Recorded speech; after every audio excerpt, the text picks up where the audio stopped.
أشهد أن محمد رسول الله.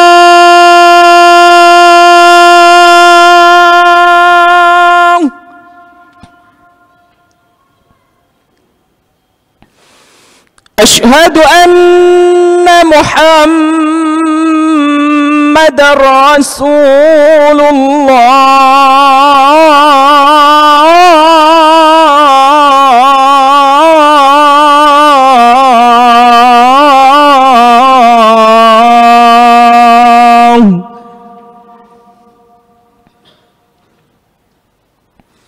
حي على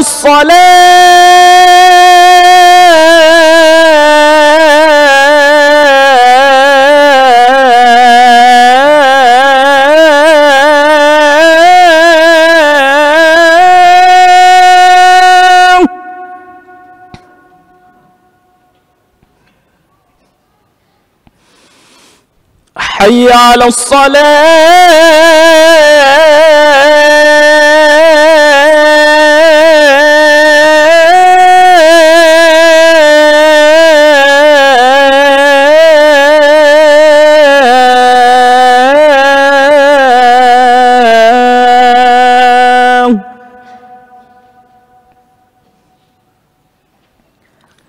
حي على الفلاح.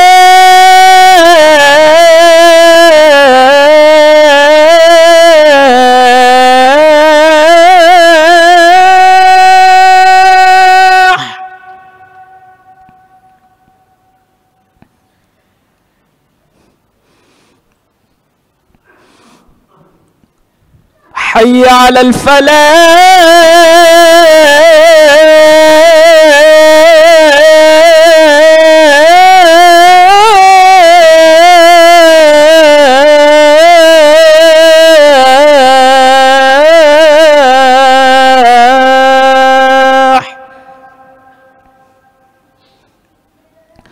الله أكبر الله أكبر. لا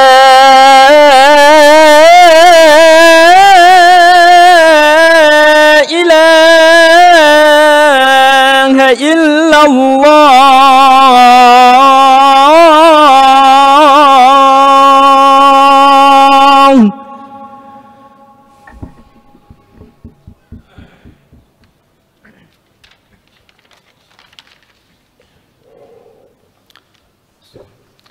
إن الحمد لله نحمده ونستعينه ونستغفره ونعوذ بالله من شرور أنفسنا ومن سيئات أعمالنا. من يهد الله فلا مضل له ومن يضلله فلا هادي له. أشهد أن لا إله إلا الله لا إله إلا الله وحده لا شريك له وأشهد أن محمدا عبده ورسوله. اللهم صل على محمد وعلى آله وصحبه ومن تبعهم بإحسان إلى يوم الدين. أما بعد. قال الله تعالى: أعوذ بالله من الشيطان الرجيم. بسم الله الرحمن الرحيم.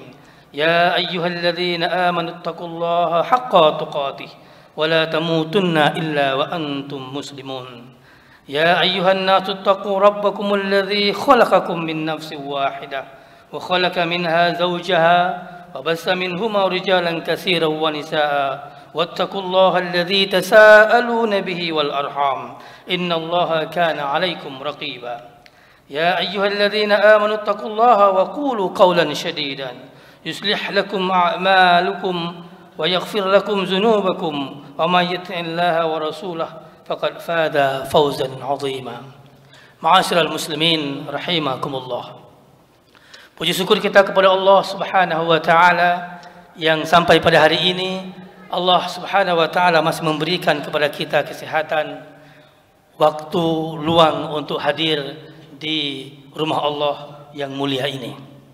Kemudian salawat dan salam kepada baginda Rasulullah sallallahu alaihi wasallam, para keluarga beliau dan sahabat beliau sekalian. Ma'asyiral muslimin rahimakumullah. Alhamdulillah, di bulan suci Ramadan kita mengetahui bahwa Al-Quran diturunkan oleh Allah dalam bahasa Arab, Arabiyan hudan lil muttaqin, yaitu dalam bulan suci Ramadan. Banyak kandungan Al-Quran. Di antara kandungan Al-Quran lainnya adalah yang berhubungan dengan sejarah. Qisas. Banyak sejarah-sejarah yang termaktub dalam Al-Quran yang gunanya bagi kita untuk menjadi pelajaran dan mau'idah untuk kehidupan kita nantinya. Ma'asyiral muslimin rahimakumullah. Beberapa tahun yang lalu di mimbar yang sama saya sempat membahas tentang sejarah Nabi Yusuf. Tapi saya berhenti ketika Nabi Yusuf alaihissalam diceburkan ke dalam sumur oleh saudara-saudaranya. Nah, pada kesempatan kali ini saya ingin menyambung sedikit cerita Nabiullah Yusuf yang nantinya kita akan mengambil pelajaran bagi kehidupan kita di kemudian hari. Kita mengetahui bahwa Nabiullah Yusuf alaihissalam hidup penuh dengan cobaan. Banyak tantangan, banyak cobaan, tapi beliau mampu menyelesaikan cobaan tersebut dengan baik sehingga mencapai sebuah posisi yang sangat mulia di sisi Allah Subhanahu wa taala dan juga di sisi manusia. Apabila kita memperhatikan sejarah Nabiullah Yusuf alaihissalam, ada 3 fase kehidupan beliau. Fase pertama adalah fase ketika Nabiullah Yusuf berada dalam sumur karena dibuang oleh saudaranya. Fase yang kedua adalah fase ketika Nabiullah Yusuf berada di istana, menjadi orang yang pertama sebagai budak, tapi selanjutnya menjadi orang yang sangat mulia dengan jabatan yang beliau miliki. Tapi fase selanjutnya adalah fase dalam penjara.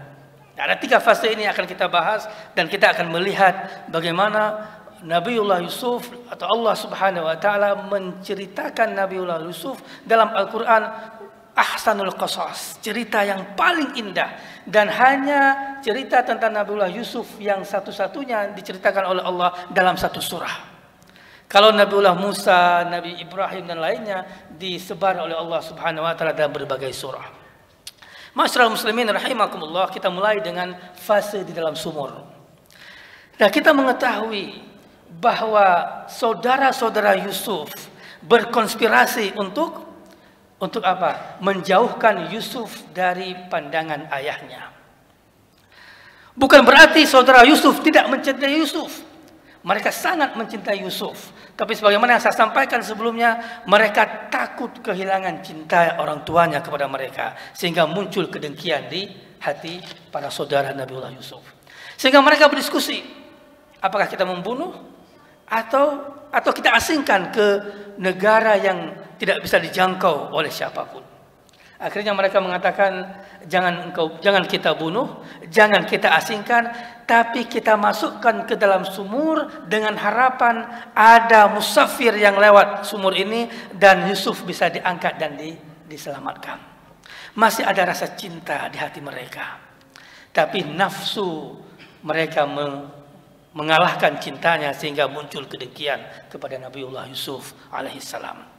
Singkat cerita, Nabiullah Yusuf dimasukkan ke dalam sumur dan Allah menjelaskan dalam Al-Quran, falamma dhahabu bihi wa ajma'u ay yaj'aluhu fi ghayabatil jubbi wa auhayna ilahi la tunabbi annahum bi amrihim hadha wa hum la yash'urun. Allah Subhanahu wa taala mengatakan bahwa ketika para saudara Yusuf ini sudah berkumpul dan meyakini dan memutuskan sebuah keputusan bahwa Yusuf kita buang ke dalam sumur, maka Allah wahyukan kepada Yusuf, tidak apa-apa Yusuf, karena engkau suatu saat akan datang kembali bertemu dengan mereka, menceritakan apapun yang mereka lakukan kepada engkau dan mereka tidak sadar. Nah, kenapa Nabiullah Yusuf merasa tenang ketika berada di sumur? Karena ingat dengan wahyu Allah Subhanahu wa taala ini bahwa suatu saat nanti dia akan menceritakan kepada sahabat-sahabat, kepada saudara-saudaranya. Artinya apa? Yusuf walaupun sekarang berada di sebuah tempat yang sangat gelap, tapi suatu saat dia sangat confident, sangat positif kepada Allah bahwa suatu saat dia akan berada kembali dengan saudara-saudaranya dan dia akan menceritakan tentang pengalamannya. Kaum muslimin yang dirahmati Allah, Nah, apabila kita dalam hidup ini merasa terhimpit batin kita, cobaan Allah luar biasa, merasa tersakiti, merasa terzalimi, merasa terkhianati, maka kembalilah kepada Allah Subhanahu wa taala. Allah, where you return, kata orang. Allah lah tempat engkau kembali, karena semua menjadi tenang. Inilah yang menjadi Yusuf alaihissalam, tenang berada di sebuah sumur. Kemudian fase yang kedua adalah fase ketika Nabiullah Yusuf alaihissalam diambil oleh seorang musafir. Ketika mereka mengambil air, kemudian Nabi Yusuf memegang ember atau timba dari para musafir, kemudian diangkat, dan mereka mengatakan, "Ghulamun," yang sangat ganteng, yang sangat baik, cantik rupawan. Maka mereka membawa ke Mesir, kemudian dijual menjadi budak. Bayangkan kaum muslimin yang dirahmati Allah, seorang calon nabi yang sudah mendapatkan mimpi bahwa ada 11 bintang dan bulan sujud kepadanya, dan Nabi Yakub sudah mengatakan bahwa engkau akan menjadi seorang nabi dan orang yang mulia, tapi pada waktu itu menjadi orang yang menjadi hamba syahaya, hamba yang tidak memiliki hak untuk dirinya sendiri. Begitulah nasib para budak. Jangankan memiliki hak untuk orang lain, dia bahkan untuk dirinya sendiri tidak memiliki hak. Nah, berjalannya waktu, kita mengenal dalam sejarah, dalam Al-Quran maupun ketika kita belajar dulu bahwa Nabiullah Yusuf adalah Allah anugerahkan rupa yang sangat indah dan ganteng. Bahkan Nabiullah Muhammad SAW ketika Isra Mi'raj melihat Yusuf dan mengatakan bahwa Allah menciptakan kecantikan kepada Yusuf separuh dari kecantikan yang diberikan kepada hamba Allah yang lain di seluruh dunia. Hanya kita fikir kiban ganteng Nabiullah Yusuf. Nah, ketika beliau berada di istana, walaupun sebagai budak, tapi disayang dan sangat disayangi oleh tuannya, diberikan fasilitas yang luar biasa, berada di istana dengan walaupun beliau budak, tapi tidak seperti budak,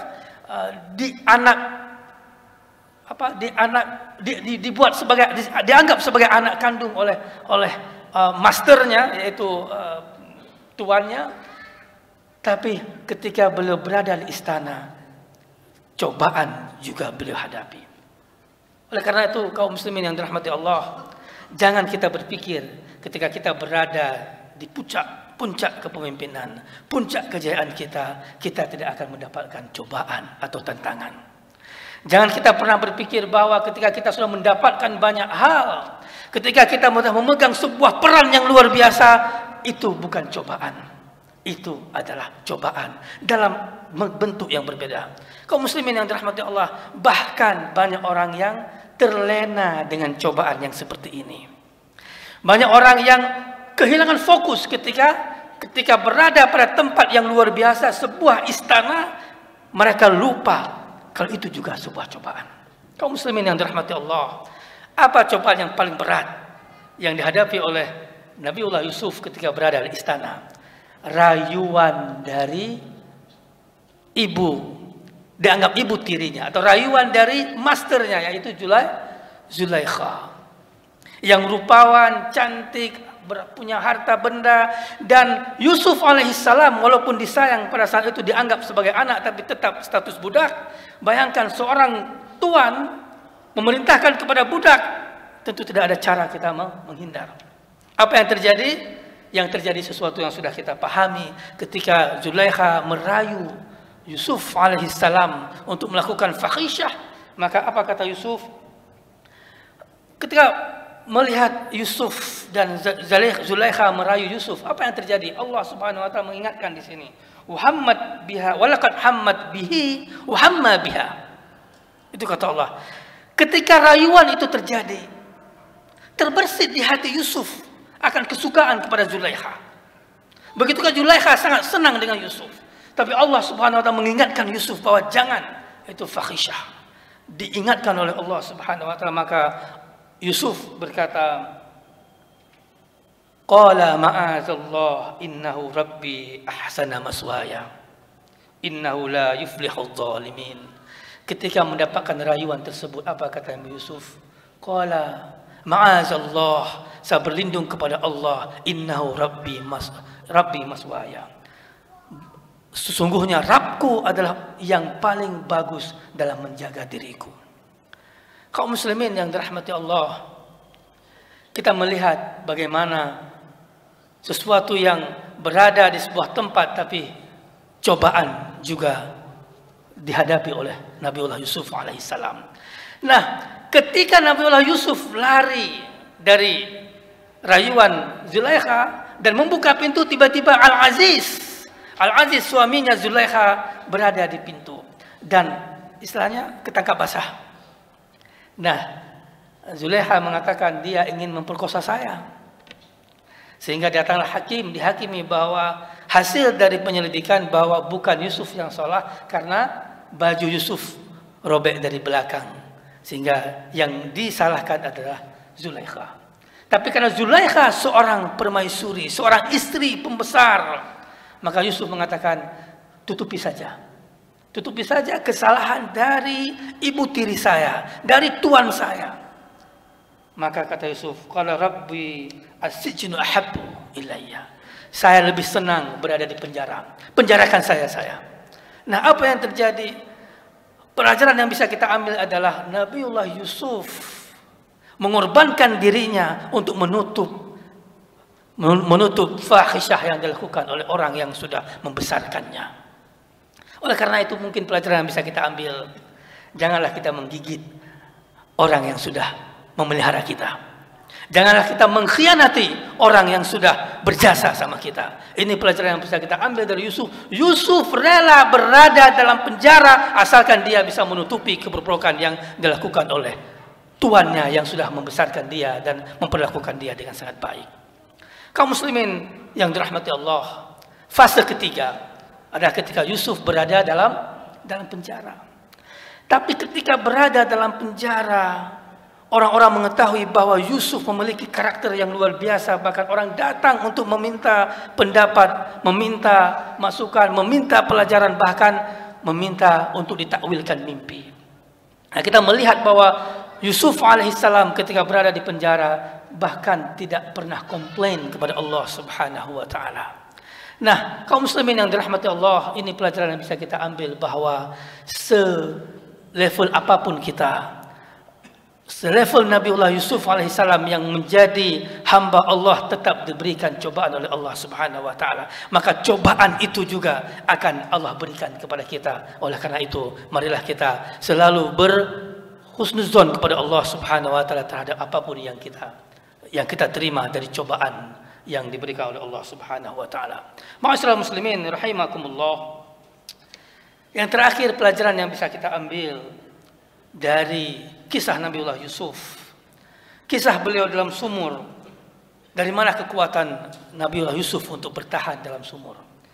Kekuatan Nabiullah Yusuf adalah percaya akan kehadiran Allah subhanahu wa ta'ala. Percaya bahwa Allah maha pelindung, bahwa Allah tidak akan mungkin memperlakukan tidak adil kepada hambanya, apalagi hambanya yang tidak bersalah. Apa yang menjadi kekuatan Nabiullah Yusuf ketika dirayu di istana? Kekuatannya adalah beliau berharap lindungan kepada Allah subhanahu wa ta'ala. Oleh karena itu, jangan terlalu kita merasa sudah sangat alim, sangat kata haji ke limonggo tanggap, enggak mungkin saya bisa dirayu oleh iblis atau syaitan. Nah, kita mengatakan bahwa apabila seorang ulama, maka yang datang juga iblis yang selevel ulama. Kalau kita masih berlevel pangkatnya pangkat rendahan, maka yang datang juga adalah iblis-iblis rendahan yang tinggal dicukeh tergoda. Nah, jadi kaum muslimin yang dirahmati Allah, cerita ini mengharuskan kita untuk menghilangkan rasa takabur dari hati kita. Ada tiga alasan, ada tiga rahasia yang bisa kita petik dari cerita Nabiullah Yusuf. Yang pertama adalah thankful. Apa itu thankful? Syukur. Dalam cerita Nabiullah Yusuf tidak pernah sama sekali Nabiullah Yusuf komplain kepada Allah, mengeluh kepada Allah. Dia bersyukur terhadap apapun pengalaman yang dihadapi. Yang kedua, passion, sabar. sabar dengan segala tantangan dan cobaan dan takdir yang diberikan oleh Allah Subhanahu wa taala, dan yang ketiga adalah takwa kepada Allah Subhanahu wa taala. Dan inilah mudah-mudahan dengan puasa kita bisa mendapatkan ketiga rahasia yang dimiliki oleh Nabiullah Yusuf. Dengan berpuasa kita menjadi bersyukur kepada Allah Subhanahu wa taala, memahami bahwa menahan lapar dan dahaga itu berat, dan kita teringat kepada saudara-saudara kita yang tidak memiliki kecukupan makanan. Dan kita sabar dengan bulan puasa, bahwa sabar menahan, tidak hanya menahan makan dan minum, juga menahan dari segala sesuatu yang membatalkan puasa selain makan dan minum. Yang terakhir, inilah yang menjadi cita-cita puasa kita, yaitu la'allakum tattaqun. Mudah-mudahan kita semua menjadi hamba-hamba yang bertakwa kepada Allah Subhanahu wa taala. Barakallahu li wa lakum fil Qur'anil azim, wa nafa'ani wa iyyakum minal ayati wa zikril hakim, wa taqabbala minni wa minkum tilawatahu innahu huwal ghafurur rahim.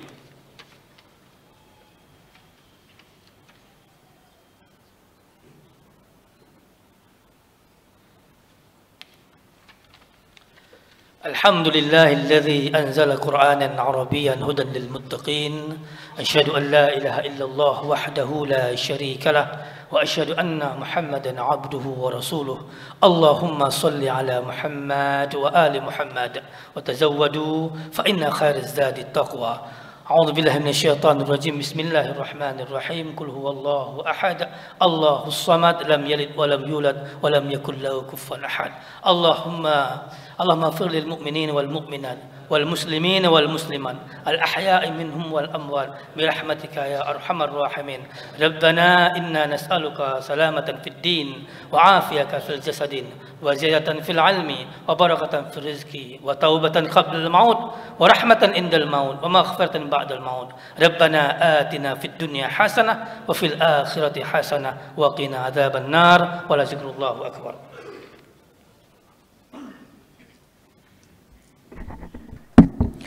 الله أكبر الله أكبر، أشهد أن لا إله إلا الله، أشهد أن محمد رسول الله. حي على الصلاة حي على الفلاح، قد قامت الصلاة قد قامت الصلاة.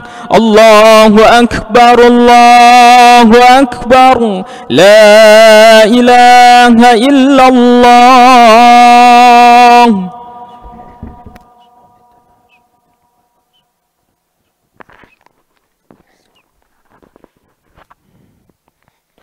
استووا واستقيموا واعتدلوا فإن تسوية الصفوف من تمام الصلاة.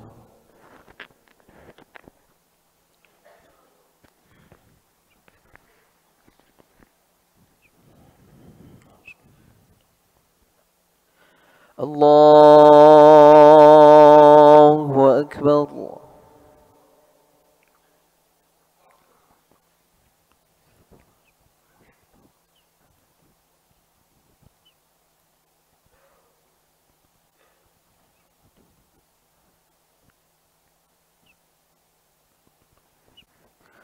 بسم الله الرحمن الرحيم. الحمد لله رب العالمين،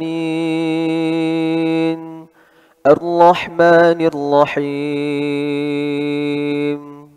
مالك يوم الدين. إياك نعبد وإياك نستعين. اهدنا الصراط المستقيم،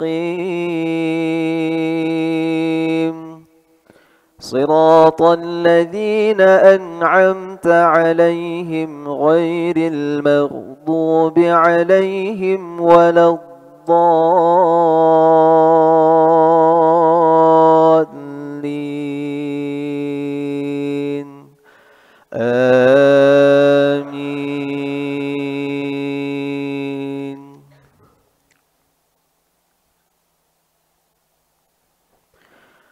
ألم تر إلى الذين أوتوا نصيبا من الكتاب يدعون إلى كتاب الله ليحكم بينهم ثم يتولى فريق منهم وهم معرضون ذلك بأنهم قالوا لن تمسنا النار إلا أياما معدودات وغرهم في دينهم ما كانوا يفترون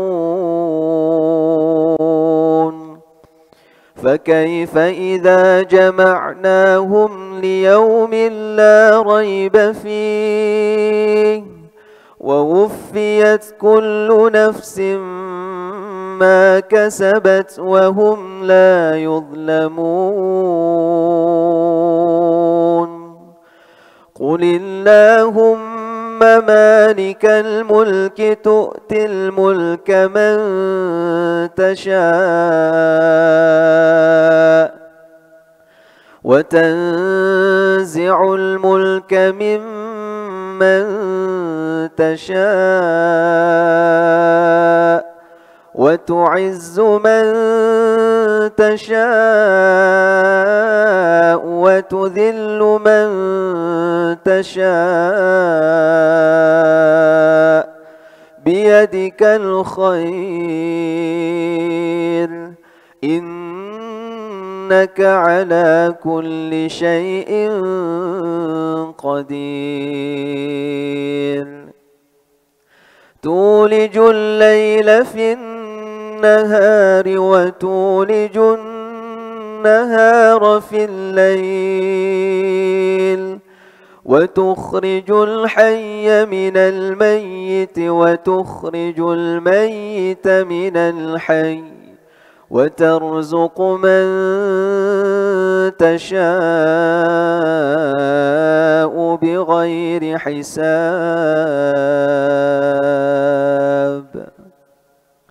الله أكبر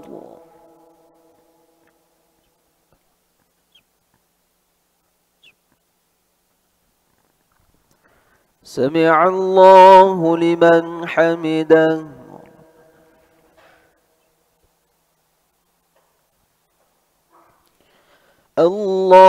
الله أكبر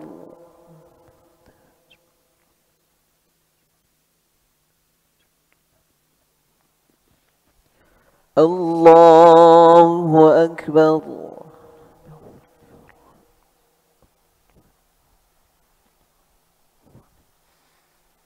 الله أكبر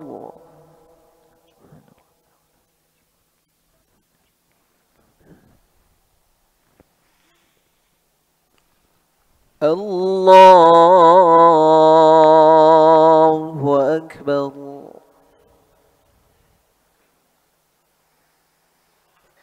بسم الله الرحمن الرحيم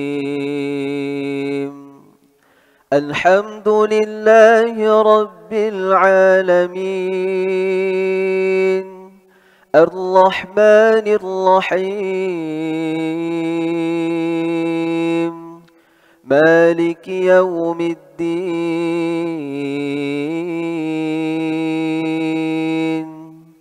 إياك نعبد وإياك نستعين اهدنا الصراط المستقيم صراط الذين أنعمت عليهم غير المغضوب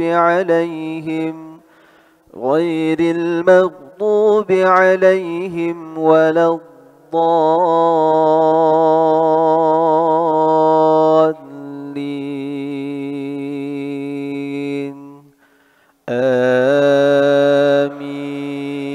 آمين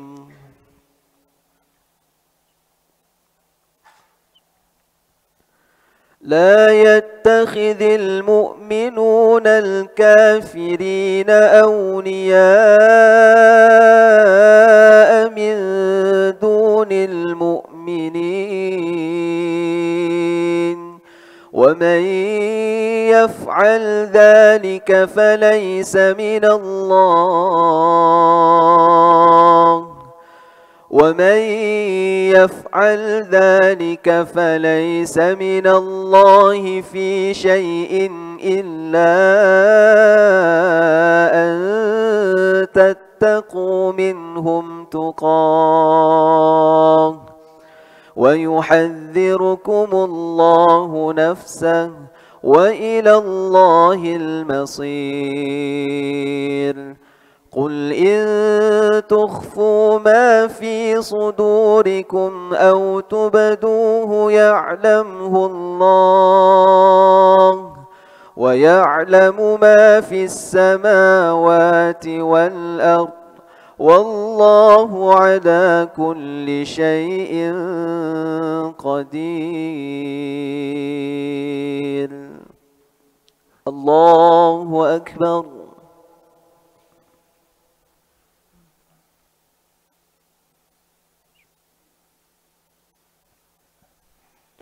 سمع الله لمن حمده.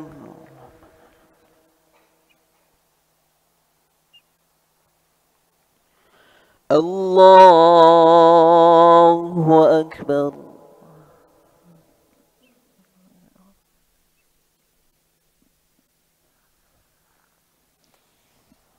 الله أكبر.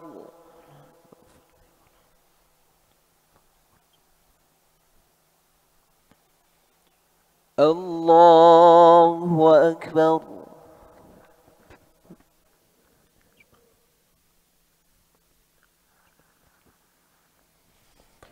الله أكبر.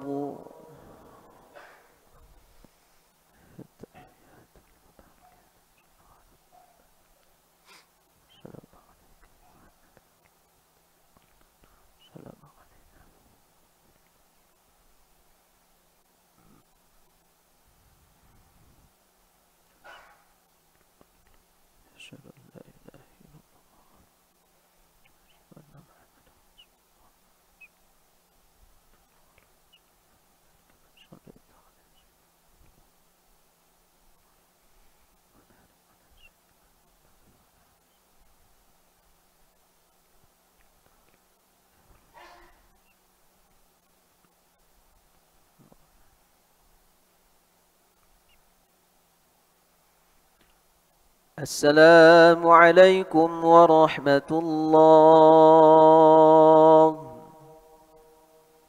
السلام عليكم ورحمة الله.